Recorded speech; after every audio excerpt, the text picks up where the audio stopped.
작년 1월 달에도 똑같은 말씀을 드렸었던 것 같은데 올해 1월 달에도 똑같은 말씀 드릴게요. 지금 1월 달 지수보다는 올 12월 달 지수가 훨씬 더 미국이든지 우리나라든지 훨씬 더 높은 자리에 있을 겁니다. 이번에 좀 빠지면서 그동안 레버리지가 많이 있었던 기업들이 신용융자가 좀 많이 정리가 되더라고요. 그래서 제가 매일매일 신용융자를 체크하고 제 유튜브에도 제가 매일매일 올려드리거든요. 네. 근데 이게 40%가 넘어가면 조정이 나왔어요. 예탁금 대비해서 신용융자 잔고 비율이. 근데 이게 최근에 39%까지 올라가더라고요. 그래서 제가 이건 어쩔 수 없는 부분이다. 피할 수가 없다라는 생각했는데 오늘장가 보니까 35%? 36%까지 내려왔더라고요. 네. 그래서 좀 다행히 조금 이제 큰 어떤 바람은 지나가지 않았을까 하는 그런 생각을 하고 있습니다. 그러면 미국과 한국을 적절하게 섞으면 좋을까요? 좋죠. 그래서 항상 어느 정도 섞을까요? 5대5요. 5대5? 네, 저는 5대5라고 말씀드리고 싶어요. 왜냐하면은 이렇게 말씀드리면 지금 미국이 좋은데 미국을 더 섞어야지 왜 한국 섞냐. 우리나라가 너무 내려가 있어요 지금. 그래서 제가 지난번에도 한번 설명드렸을 텐데 코스피는 괜찮다. 저평가돼 있기 때문에. 근데 코스닥은 조금 고평가돼 있는 느낌이 있어가지고 좀 조심하셔야 된다라는 말씀을 많이 드리고 제 유튜브에도 남겨드려서 했었는데 지금 딱 그렇게 되고 있는 것 같아요. 특히 어제 같은 경우는 코스피는 상승했는데 코스닥은 오히려 1% 넘게 하락을 해버리더라고요.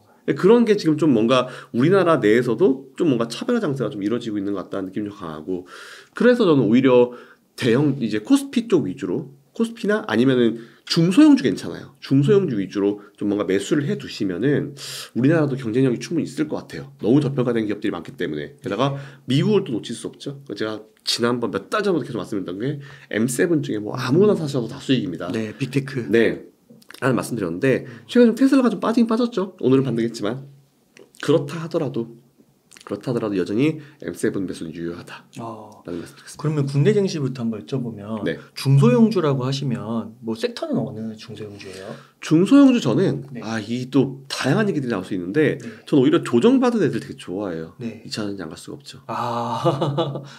이게 이렇게 얘기하면은 위에서 사시는 분들은 되게 마음 아프실 수 있어요. 지금 분위기상 2차전지 언급하기 쉽지 않은데요. 쉽지 않죠. 쉽지 않은 거 압니다. 그냥 아는데 제가 좀 항상 제가 좀 컨셉이 그렇잖아요, 용관님. 우리 옛날에 막 시장 막 경기 침체 온다고 했을 때도 나와가지고 저 혼자 침체 안 온다 뭐 이렇게 좀 주장했잖아요. 이게 제가 원래 어쩔 수 없는 것 같아요. 이게 항상 뭔가 스릴을 즐기고 이게 시장의 주류랑 같은 식으로 투자하면은 안 된다는 거를 워낙 잘 알기 때문에 지금 2차전지 말씀드리기 되게 힘들거든요. 솔직히 힘든 거 알아요. 왜냐하면은 2차전지 이 차트를 한번 보시면은 어떤 종목이든지 간에 작년, 재작년 이렇게까지 크게 상승할 만한 적은 없었죠. 근데 그 이후에 지금처럼 제가 한번 여쭤볼게요. 그럼 지금처럼 이렇게 세게 길게 조정을 받았던 적도 있었을까요? 별로 없었던 것 같아요. 없었어요. 근데 저는 예전에 반도체든지 지금 뭔가 우리가 일반적으로 투자하고 있는 그런 핫한 테마들 예전 차트 수십 년 전 걔네들이 처음에 성장할 때 태어났을 때 그때 차트를 한번 보시게 되면은 한번 슈팅 구간이 나와요. 그리고 중간에 이제 뭔가 이제 저는 이제 우스갯소리로 좀 정신 차리는 구간이 나오죠. 이런 잠깐 잠에서 깨야 돼라는 구간이 나오는데 그 구간이 되게 깊어요. 고점 대비해서 보통 반도반상이 날아가요. 그리고 그 기간 자체도 길어요. 길면 1년까지 가거든요. 근데 그 이후에 이제 뭔가 내려오면서 거품이 살짝 좀 사라지면서 이제 그 섹터에 대해서 다시 분석을 하게 되죠. 그러다 보면 이제 다시 수급이 몰리게 되는 시점이 있어요. 저는 이게 되게 중요하다 보고 있어서 사실 저는 오늘도 좀 말씀드리기 어렵지만 제가 첫 번째 2차전지를 말씀드린 게 첫 번째는 위에서 물려 계신 분들은 비중이 너무 많지만 않으시다면 예를 들어서 나는 위에서 매수했는데 전체 투자자금 대비해서 비중이 뭐 10% 안쪽이에요 하시는 분들은 추가 매수 시점을 슬슬 보셔도 되는 시점이 됐다라고 투자 비율이 뭐 전체 투자자금 대비해서 10% 안쪽이면은 이제 추가 매수가 가능하다. 근데 이게 아마 2차전지는 몰빵이 되게 많으실 거예요. 그래서 아마 이걸 더 투자하시게 되면 부담이 더 크실 수밖에 없어서 그런 분들께는 제가 일단 좀 대기, 제가 나중에도 나와서 말씀드리겠지만 일단 대기, 지금 아직 확 돌아섰다는 느낌이 없기 때문에. 근데 비중이 좀 적으신 분들은 관심 종목 넣으시고 조금 공부를 한번 시작해 보셔도 좋겠다라는 생각을 가지고 있습니다. 근데 사실 이 원자재라는 거는 2022년도에 러시아 우크라이나 전쟁이 발생하면서부터 모든 커머디티가 다 돌았죠. 22년도에 양극재 가격이 갑자기 확 튀었어요. 그러면서 양극재 가격이 튀니까 배터리 가격이 비정상적으로 올라가 버린 거죠. 근데 우리는 비교할 때 22년도, 23년도에 사실 올해도 YOY로 치면은 23년도 YOY로 치면은 22년도랑 비교를 하잖아요. 근데 22년도는 역대급으로 배터리가 비쌌을 때였어요.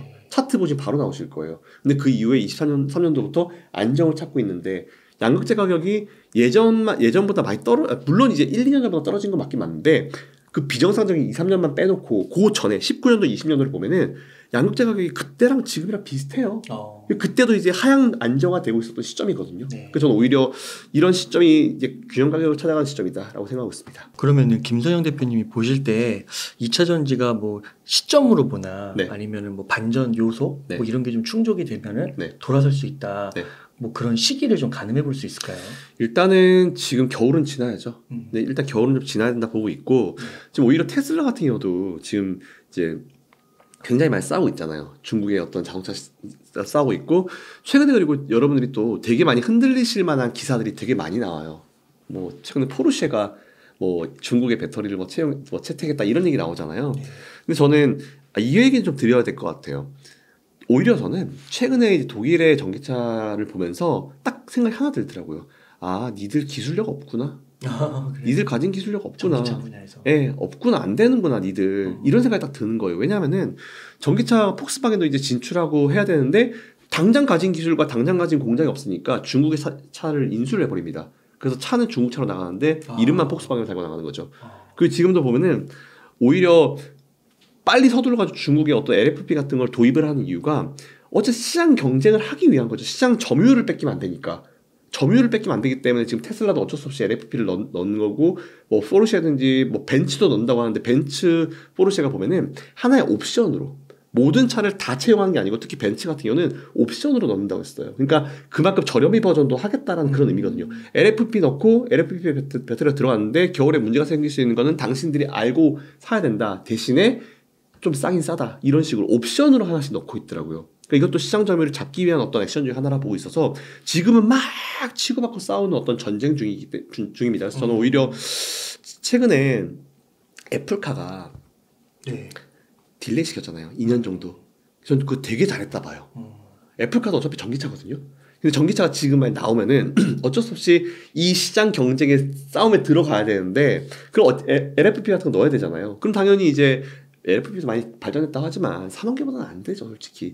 그런데 이런 고래의 싸움에 애플은 어쨌든 새우 느낌인데 들어갔다가 등 터지면 어떡해요? 그러니까 오히려 저는 애플이 잘 딜레이를 시켰다라고 생각합니다. 오히려. 그래서 애플이 뭐 최근에 전기차가 뭐 애플카가 뭐 뒤로 지연돼가지고 애플카는 투자 못하겠다 이런 게 아니고 오히려 저는 전략적으로 굉장히 잘했다라고 좀 보고 있고 독일 차들은 원천 기술이 없기 때문에 어쩔 수 없이 시장 점유율 때문에 지금 LFP라는 이런 걸 도입한 거지 정말 경쟁력이 있어서 도입했는지는 좀 볼 필요가 분명히 있을 것 같아요. 게다가 지금 최근에 중을 보면은 이제 테슬라가 이런 얘기했죠 이번에. 우리한테 이제 이런 배터리 주는 기업들과 한번 가격을 재조정해봐야 될 것 같다. 그 얘기를 하면서 또 난리가 났어요. 우리나라 기업들 큰일 났네. 중국은 뭐 반값을 제시했다는데 난리가 났거든요. 근데 이것도 팩트를 보면은 테슬라 지금까지 어떤 이미지였냐면은 이제 배터리 쇼티지가 있었잖아요. 배터리를 어쨌든 빨리 확보해야 되는 시기가 있었잖아요. 그러다 보니까 테슬라가 돈을 더 많이 준 거예요. 다른 업체들보다 돈을 더 많이 줘서 배터리를 확보하겠다. 그래서 큰 돈 주고 다 확보를 한 거죠. 그 확보해놓은 배터리들이 다 가지고 있는 거고 그게 재고자산 평가 손실로 가버리는 거고 이런 상황이 되는 건데 그럼 뭐 그 얘기는 나중에 하고 그렇게 비싼 돈 주고 테슬라가 이제 항상 배터리를 가져왔거든요. 그럼 그 업체들 입장에서는 자기들이 테슬라에도 주지만 딴 데도 줄 수 있잖아요. GM 같은 데도. 그러니까 GM도 이제 거래를 할 때 야 니들 배터리 얼마인데? 그랬더니 아 우리 테슬라한테 얼마 줘. 마치 나의 어떤 보통 이제 이 뭐라고 하죠? 이 이력서 내는 것처럼 이력서를 내는 것처럼 아 나 테슬라 이 정도 금액 이 높은 금액을 주고 있어. 니들도 한번 생각해봐. 이런 느낌이었거든요. 그만큼 테슬라가 비싸게 줬어요. 지금까지는 돈을 많이 줬거든요. 근데 지금은 아니잖아요.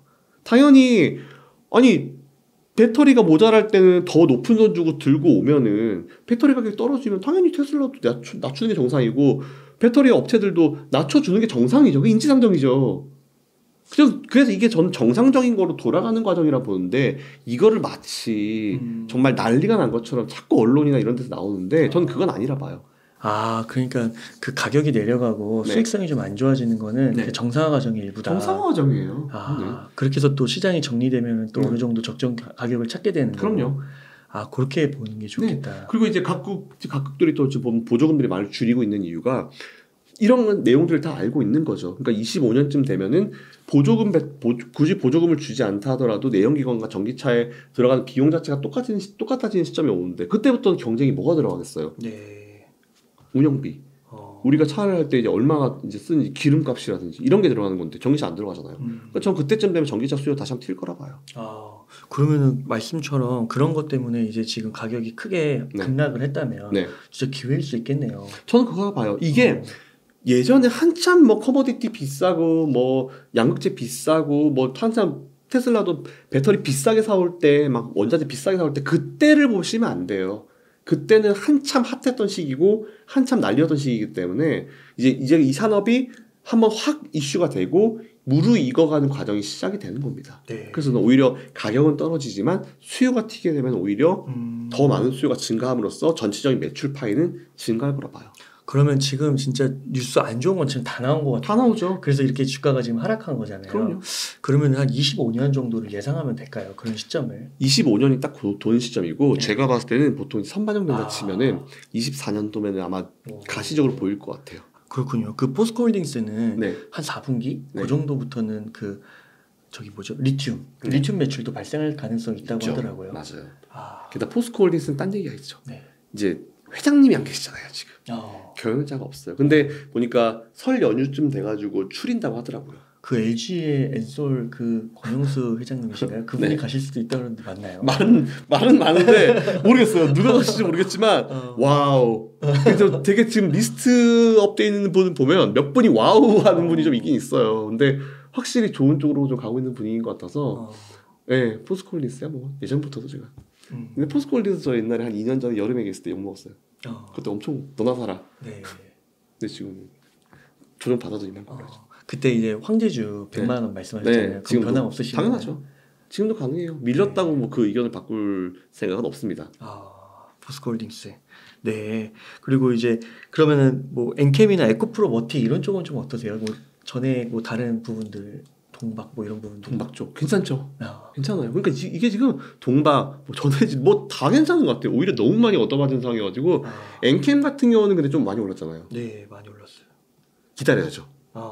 많이 올라간 아이들은 조금 우리가 기다리는 시점이 필요한 것 같아요. 근데 사실 저는 엔캠의 상승을 보고 뭘 느꼈냐면은 2차전지에 대한 확실히 이 핫함과 수요는 죽지 않았구나. 양극재 들어갔다가 지금 엔캠 핫하니까 좀 확 들어버리잖아요. 그러네요. 근데 엔캠이 조금 조정받으면 이거 어딘가로 갈 거 아니에요. 그 2차전지 기업들은 지금 치킨 게임에 들어간 건가요? 들어갔죠. 중국이랑 중국 때 거의 나머지 느낌? 그러면은 거기에 지금 IRA도 있는 거잖아요. 네, 맞아요. 그러면 우리가 그 승률은 높다고 보시는 거예요? 일단은 지금 보면 이번에 일론 머스크도 그랬잖아요. 만일 그 장벽이 없었으면 중국에서 다 먹혔을 것이다. 맞아요.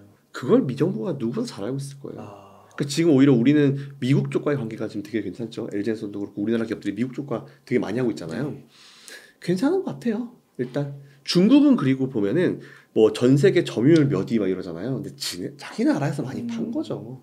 판매량이 자기 나라가 많이. 그러니까 예를 들어서 뭐 자기 나라에서 10만 대 팔고 전 세계에서 다 해서 10만 대가 팔렸다. 그럼 점유율 50%인 거잖아요. 그렇죠. 거의 이런 느낌이라서 지금 중국의 퍼센티지나 이런 점유율이나 이런 것들은 사실 신뢰도가 좀 낮아요. 좀 그렇습니다. 그래서 저는 오히려 진짜 돈 되는 쪽 어떻게 보면 박리담이잖아요. 중국 국가가 이제 중국 기업들한테 보조금 주는 거는 진짜 니들 싸움에서 이겨라라고 버티라고 돈을 주고 있는 거고, IRA는 정확하게 미국에 투자해주고 있는 기업들한테 그 규정에 맞는 보조금을 지급하는 거기 때문에 분위기가 다르죠. 그리고 사실 전기차잖아요.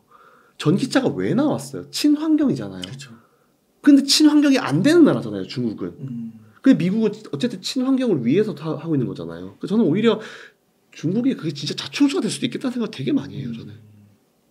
그러니까 좀 이렇게 중국을 조금 이렇게 세계 정세를 조금 그래도 중국에 조금 뭐 우호적으로라고 해야 되나? 아무튼 이렇게 중국이 좀 낙관적으로 보시는 분들은 결국에는 중국도 다 틈을 만들고 기업은 돈이 되는 쪽으로 이제 흐르니까 당연하죠. 중국 기업들도 당연히 이제 미국이나 유럽으로 앞으로 잘 진출할 수 있고 예전처럼 될 수 있을 것이다 이렇게 보는 분들도 많더라고요. 그러면 우리나라 기업들이 아무래도 이제 가격 경쟁 면에서 이제 어려움이 있으니까 이제 디스플레이 같은 과거 그리고 태양광 뭐 이런 것들 있잖아요. 맞아요, 그런 사례처럼 될 수 있다. 그렇게 좀 우려를 많이 하시는 분들도 있는 것 같아요. 그래서 제가 지난번에 한번 설명드렸던 게 예전에 우리나라도 이제 그 태양광 얘기 한번 해보죠. 그때 당시에 미국의 실수가 뭐였냐면은 지금처럼 이런 배려를 안 쳤어요. 안 쳤습니다. 그때 만일 배려 쳤으면은 태양광 시장 저렇게 중국 장악 못했어요.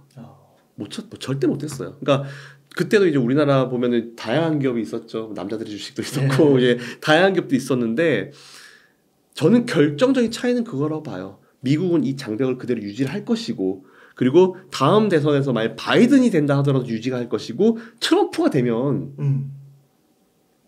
무시무시하게 유지를 하겠죠. 뭐 더 올리겠죠. 이 사실 이 중국과의 이 무역 분쟁을 처음 시작한 게 누구냐면 트럼프잖아요. 바이든이 아니에요. 네. 트럼프가 처음 시작한 거예요. 그래요. 근데 과연 근데 트럼프는 약간 그 전통 에너지, 오일 이런 쪽 친 성향이 있지 않나요? 맞아요. 근데 그래서 많이 걱정하시죠. 요거는 좀 짚어드릴 필요가 있는데 어쨌든 트럼프도 대통령이 되려면 표를 받아야 됩니다. 그렇죠. 근데 이제 미국에서 잘 아시겠지만 웬만한 지역은 다 그냥 원래 민주당, 공화당 텃밭 이런 게 있어요. 근데 어느 지역이 진짜 중요하냐면 스윙 스테이트라고 거기 딱 이제 러스트벨트 지역 있잖아요. 그 녹슨 그 공장지대 옛날에 자동차 산업이 되게 활성화했었던 그 지역 그 지역을 트럼프가 이기면서 지난번에 대통령이 됐거든요. 그리고 그 지역을 바이든이 잡으면서 바이든이 대통령이 됐어요. 그 지역에 대해서 중요함은 누구나 다 알고 있습니다. 근데 재밌는 거는 그 지역이 IRA 혜택을 제대로 받았어요. 아 그래요? 같은 동기간 한 10년 전과 비교했을 때 투자 규모가 200배가 증가했나? 20배가 증가했나? 200배가 증가했나? 그러다 보니까 그 지역 자체가 IRA로 먹고 살아요. 2차전지 이런 쪽인 거예요? 네, 먹고 삽니다. 그러니까 자동차 산업이 다시 뭔가 좀 분위기가 살아나고 있고 살리고 있어요.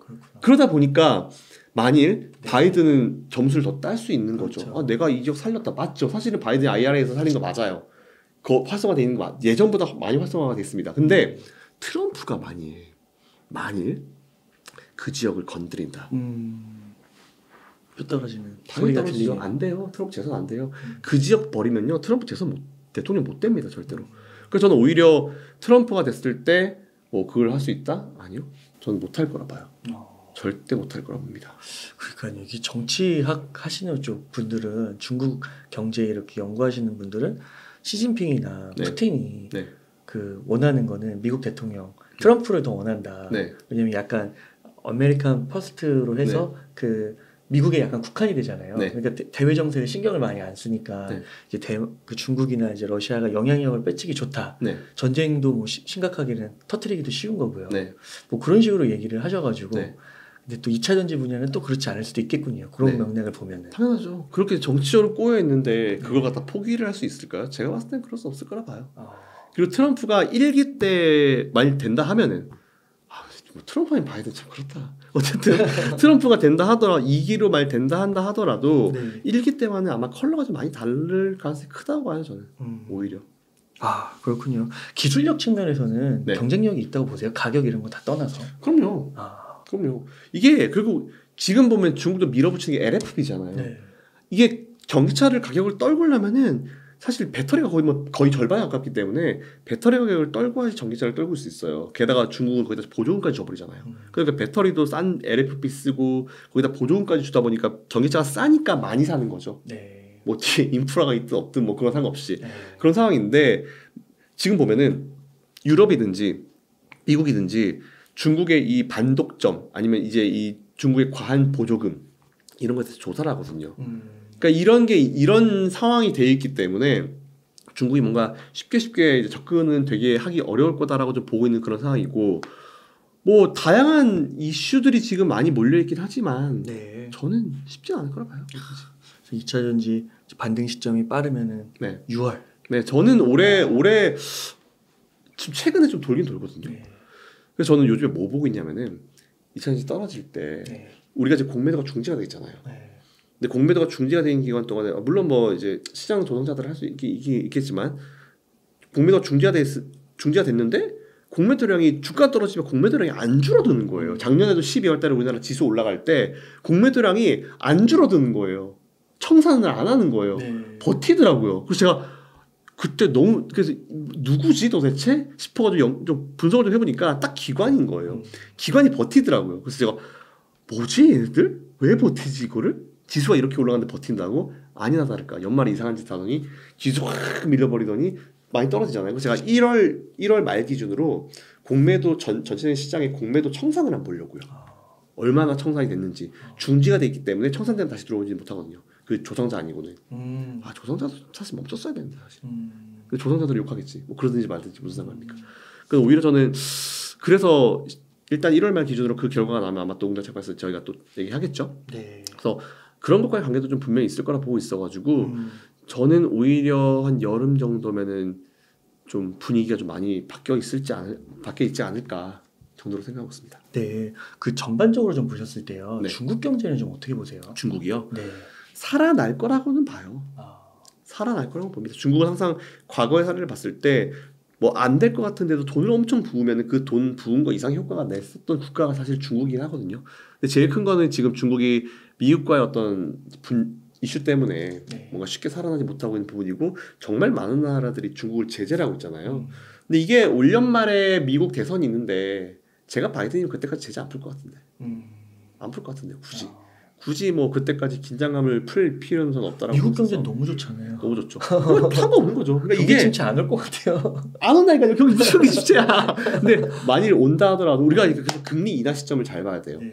금리 인하를 이제 어쨌든 연준이 계속 금리를 좀 빠르게 올렸잖아요. 그러니까 연준도 지금 계속 좀 쳐다보고 있죠. 만일 이 금리 인상을 했었던 이 효과가 뒤늦게 나타났는데 이게 좀 살짝 세게 쇼크로 오는 경우에는 아마 짧게 그냥 경기 침체가 와서 저는 그냥 조정 정도로 짧게 올 거라 봐요. 저는. 네. 그리고 오히려 그때 그게 예상되면 연준은 미리 좀 금리 인하를 좀 해놓을 거라 보고 있는데 그럼 금리 인하 시점은 한 진짜 5, 6월 될 수 있을까요? 전 9월이요. 9월? 지난번에 말씀드린 9월. 전 3월 아니고 9월. 9월이라 봅니다. 그래서 오히려 저는 물론 바뀔 수 있어요. 저도 원래는 처음에는 올해 아마 작년 연말에는 내년에 금리 인하를 안 할 수도 있을 것 같다는 말씀을 드렸거든요. 빨라봤자 12월 4분기 말씀드렸는데 지난 12월 달 거 FOMC 의사록을 보니까 얘들 하긴 하겠구나 라는 생각이 들더라고요. 그래서 제가 언제 할까? 이렇게 경기가 좋고 이렇게 좋은데 1월 달? 아니야. 3월 달도 아닐 것 같아. 중간의 시점을 다 보니까 이 경기 흐름 자체가 중간에 꺾일 거라고 보지는 않아요. 그래서 오히려 3분기 넘어갔을 때 좀 연준은 고민을 해볼 것 같고 4분기 이후까지 한번 좀 지켜보지 않을까. 근데 4분기에는 오히려 대선이 있고 하기 때문에 부담스러운 액션을 11월, 12월에 나갈 거예요. 11월 초에 대선이 있고 그 다음 주가 FOMC더라고요. 거긴 안 하겠죠? 12월 달에 안 할 것 같고. 그래서 저는 오히려 최대한 연말로 땡기는 게 언제냐 봤더니 9월 정도. 현재로 좀 그렇습니다. 중국 경제는 뭐 연말까지는 올해는 뭐 좀 넘어가야 되겠네요. 저는 그렇게 봐요.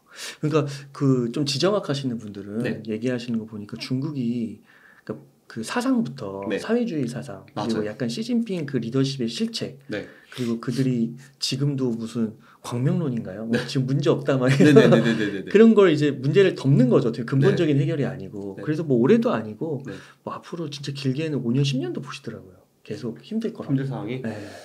그렇죠. 그럴 수도 있어요. 사실은 그 길어질 수도 있다라는 거는 저도 좀 충분히 생각을 하고 있어요. 그래서 저는 오히려 지금 중국이 걱정이 아니고 우리나라가 원래 중국이랑 커플링이 좀 되게 심했잖아요. 맞아요. 그래서 그것만 좀 떨어졌으면 좋겠다는 생각을 되게 많이 하고 있어서 오히려 최근에 우리나라가 반도체를 어떻게 하다 보니까 우리가 원해서 자립을 한 게 아니고 중국으로의 매출로부터 좀 뭔가 자립을 하는 느낌이 좀 있잖아요. 이게 나중을 보면 좀 괜찮다는 생각이 좀 들어요. 그래서 지금은 사실 삼성전자도 힘든 시점이죠. 근데 삼성이 또 떴어요 이번에. 갤럭시 24. 어휴 끔찍하잖아요. 그러니까 오히려 지금은 좀 반짝 엎드리고 있는 느낌이 좀 있어서 삼성에 대해서 지금 되게 안 좋은 기사 뭐 이런 얘기 되게 많이 나오잖아요. 저는 그럴 때 오히려 또 사야 된다 봐요. 안 좋은 기사 나올 때 이걸 누구나 잘 알 거예요.